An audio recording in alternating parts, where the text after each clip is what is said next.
Yo, yo, yo, I'm Brandon, And I'm Deandra. and we're pulling our handicap card. So let's get right into it. The nitty gritty bitty. Okay, what are we talking about today? Infertility. Oh, my favorite subject.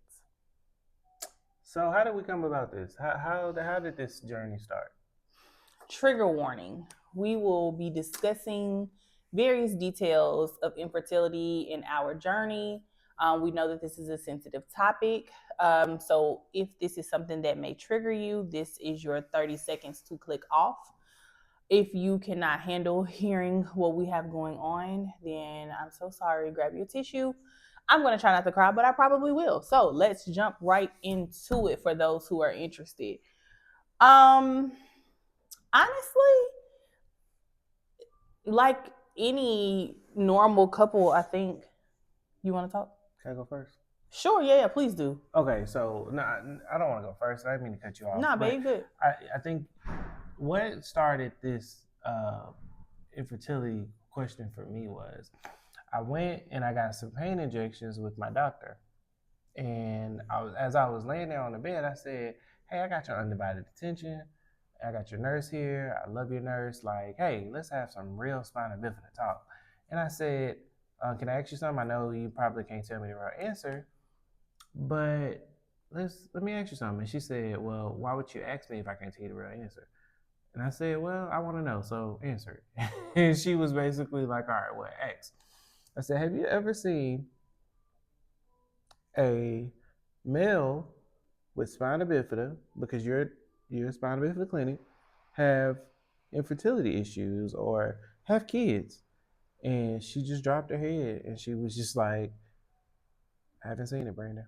And from that moment on, them injections hurt like hell. But from that moment on, it was kind of like, nah, we got to get to the bottom of this. And I know she was doing her job, so she, whatever.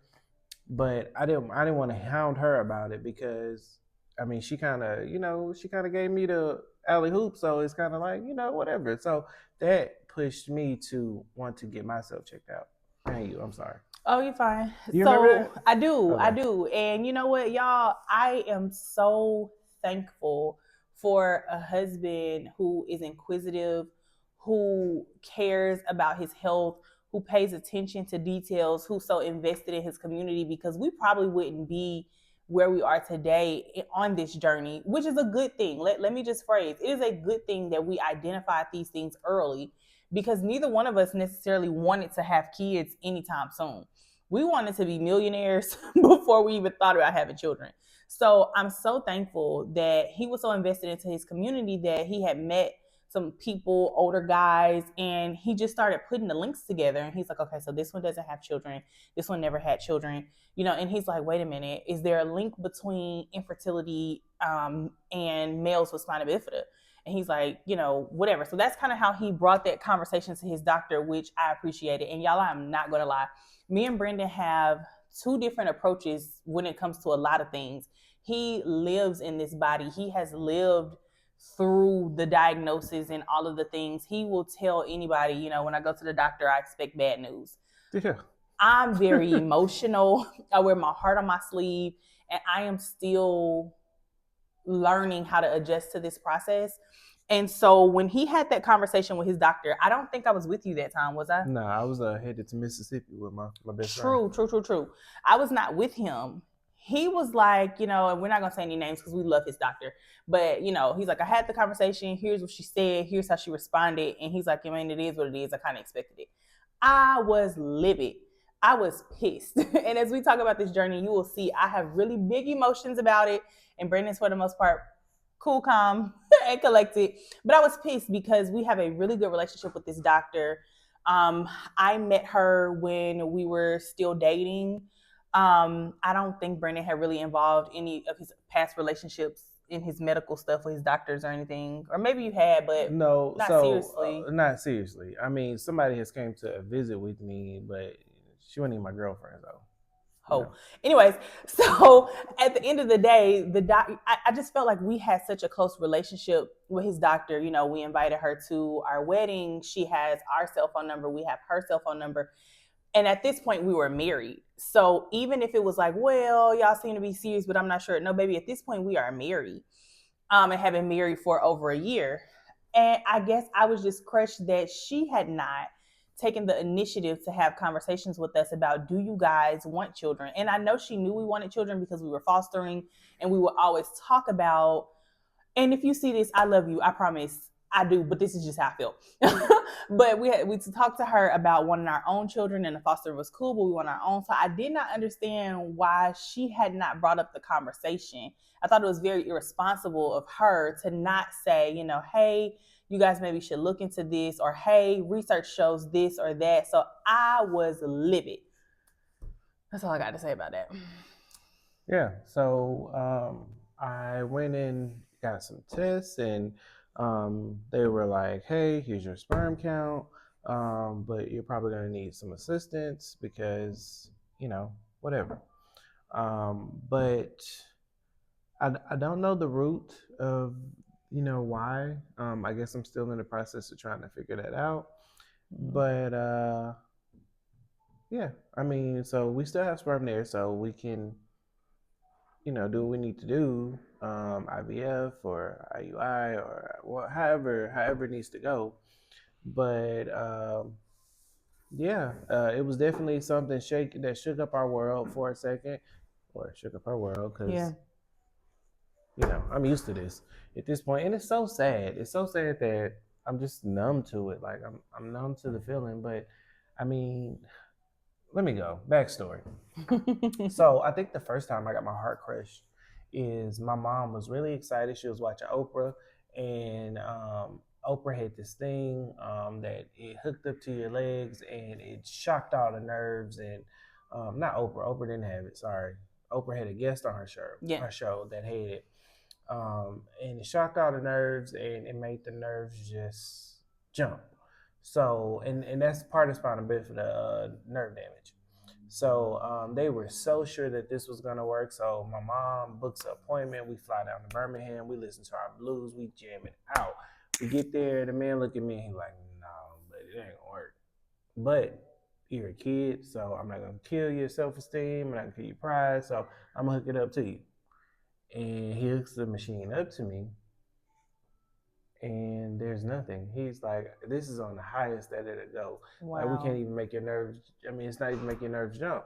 So I think that was the first time I was silent ride. My mom was so crushed, and I think like that's the biggest downfall is seeing like my mom or my spouse or my dad like crushed from stuff that I have to go through. But I'm built for this. Yeah, I'm still being built. But one phrase Brandon has taught me, and it sticks with me, and I cannot wait to teach it to our children because we will have children in Jesus' name. Brandon tell me all the time, "You a Thomas." He tell me all the time, "You're a Thomas. You're built for this. You can do this. You can this and that." And I ain't gonna lie, in the moment I be like, "Shut up! I don't want to hear it."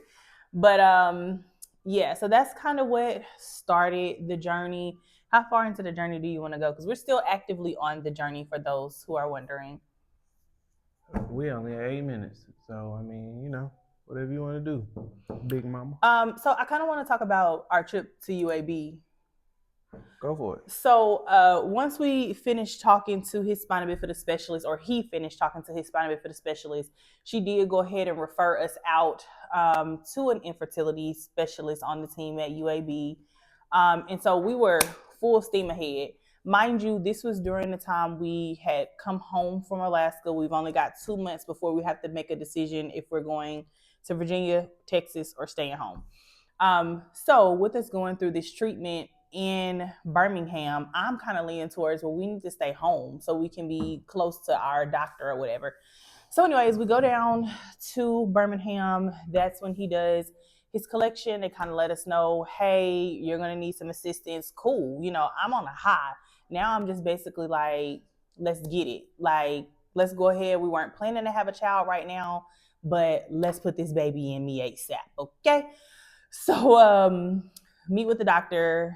They send us over to have labs drawn or something. I don't know.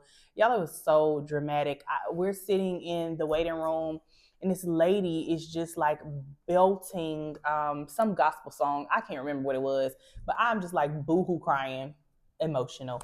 Brandon gets his labs done. They scheduled us an appointment to come back, but they didn't give us a ton of details, right?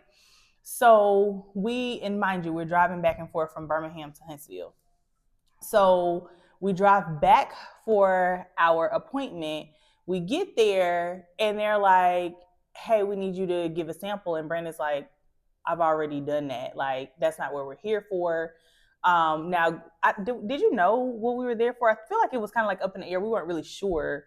I don't know. So we went 1 week, and then 2 weeks later they like come back. So I didn't know what we were coming back for. Yeah.